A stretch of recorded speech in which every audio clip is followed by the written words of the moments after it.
Trust law is grounded in equity's requirement that trustees act with integrity, loyalty, and care when managing property for others.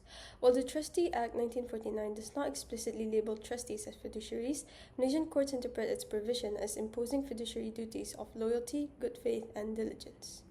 Sections 4 to 15, 28, 30, and 59 of the Trustee Act 1949 collectively empower trustees to invest and manage trust property cautiously, delegate certain duties responsibly, and maintain proper accountability, all of which reflect the equitable duties of care and loyalty central to the fiduciary relationships. Academic commentary had also confirmed that fiduciary duty of loyalty is the cornerstone of trusteeship, a view articulated in recent scholarship on fiduciary ontology and ethics. The English decision in Spite and Gaunt laid down one of the most enduring formulations of a trustee's standard of care. The House of Lords held that a trustee must act as an ordinary, prudent man of business would conduct his own affairs, setting an objective benchmark for diligence and skill in managing another's property. The prudence thus became the foundation of the modern duty of care and has been consistently cited by Malaysian courts when interpreting the Trustee Act 1949.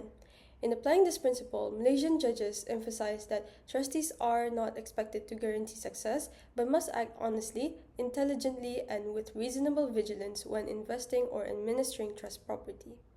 In Board of Trustees of Sabah Foundation and Datuk Said Kecek, the High Court emphasized that trusteeship is a position of the utmost good faith, meaning trustees must act honestly and in the best interest of the beneficiaries at all times. The court made it clear that trustees cannot allow personal interests, friendships, or external pressures to influence their judgment. This principle echoes the long-standing rule from Keach and Sanford, where a trustee was prohibited from making a profit even when the beneficiaries could not. The idea is simple.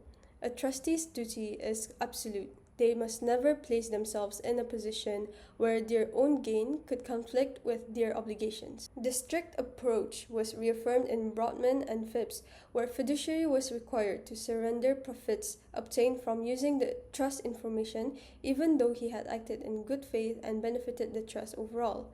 These cases, often cited in both Malaysian and Commonwealth courts, reflect equity's zero-tolerance stance towards self-interest. The law assumes that once temptation exists, the purity of fiduciary loyalty is at risk. By enforcing this uncompromising standard, equity ensures that beneficiaries can have complete confidence that trustees act only for them, not for personal advantage.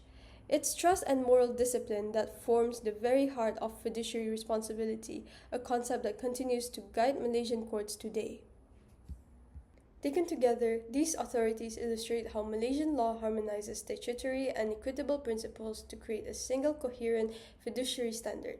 The Trustee Act 1949 supplies the structural framework, while equitable doctrines infuse it with moral force, ensuring that trustees remain accountable not only for dishonesty but for any breach of prudence, loyalty, or impartiality that undermines the trust's integrity. In Malaysia today, trust law plays a pivotal role in wealth management, business structuring, and Islamic estate planning. Institutions such as Amanah Raya Berhad assist in establishing and administering complex trusts, while the Labuan International Business and Financial Center promotes international trust vehicles for asset protection and succession planning. Malaysia's legal landscape also uniquely integrates equity with Islamic concepts through hibah, amanah, and waqf, which satisfy Sharia requirements yet uphold fiduciary ideals of loyalty and accountability, a convergence highlighted in comparative analysis of Sharia-compliant trusts. The duty to invest has always been one of the most important features of trusteeship, both in traditional and modern contexts. Under sections 4 to 15 and 59 of the Trustee Act 1949, trustees are permitted to make authorized investments, but the law expects more than just choosing safe options. It requires continuous caution, prudence, and oversight.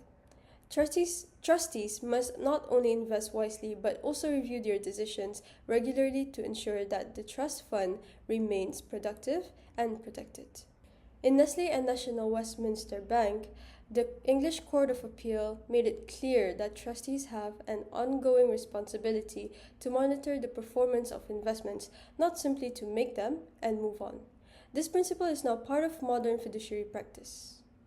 Malaysian courts have followed this approach closely. In Masjidan Kamar and Bank Islam Malaysia Berhad, the Court of Appeal ruled that trustees cannot rely blindly on professional agents or investment managers. Even if trustees delegate certain functions, they remain under a duty to supervise and to ensure that those delegated tasks are carried out properly. Together, these cases show that fiduciary oversight is not just a traditional duty, it's a continuing obligation that adapts to today's more complex and commercial investment environment. Whether managing conventional portfolios or new financial instruments, trustees must still balance prudence, diligence, and accountability, proving that these equitable principles remain at the heart of modern trust administration. Trust law's relevance also lies in its adaptability to new forms of property and technology. Trustees increasingly manage digital assets such as cryptocurrencies, tokenized securities, and online portfolios, raising novel questions of control and tracing. The Singapore High Court in Coin and B2C2 recognized that fiduciary reasoning can extend to algorithmic transactions, showing equity's flexibility in regulating digital relationships. The fiduciary framework also adapts to hybrid trust vehicles such as LAW62303 Offshore Trust and Islamic Hibah Trust. Both embed loyalty and prudence requirements, a development highlighted in recent comparative work. This adaptability is brought up in contemporary Malaysian writing, which views the constructive trust as a flexible tool for managing modern commercial relationships and preserving asset integrity in complex transactions. Scholars have also emphasized the ongoing importance of fiduciary good faith and third-party accountability in ensuring equity remains relevant to the present-day financial systems. Together, these insights show that Malaysian trust law continues to evolve with innovation while remaining grounded in its equitable foundations. The fiduciary character of trusteeship is anchored in the strict enforcement of equitable remedies when a breach occurs. Under Malaysian law, a trustee who exceeds his authority or violates his fiduciary duties is personally liable for any loss to the trust, even where negligence or bad faith cannot be proved. The liability stems from the equity-based duty to act in good faith with loyalty and impartiality. Equitable compensation is therefore restorative, requiring the trustee to make good the diminution of the trust fund, while an account of profits strips any unauthorized gains and tracing restores misapplied property. These remedies are premised on the principle that a trustee's breach is a failure to uphold the trustee's core purpose, not merely a moral lapse. Recent scholarship observes that Malaysian courts treat breaches of fiduciary duty as irreversible errors that must be corrected by restitution rather than punishment, emphasizing the protective function of equitable relief. A 2024 analysis highlights how the doctrine of constructive trust illustrates equity's intervention to preserve trust assets when a trustee's conduct threatens the trust purpose.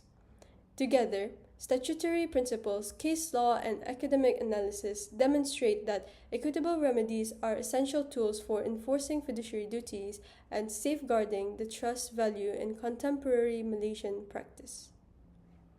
Trustees are fiduciaries because they manage property for the benefit of others, and their duties of loyalty, prudence, and honesty derive from both statute and equity. The Trustee Act 1949 interprets alongside equitable principles form the backbone of fiduciary accountability in Malaysia. Trust law continues to evolve by applying to corporate, Islamic, and digital contexts while preserving its equitable foundations. As technology and financial systems advance, the enduring principles of good faith and oversight ensures that trust law remains both relevant and resilient.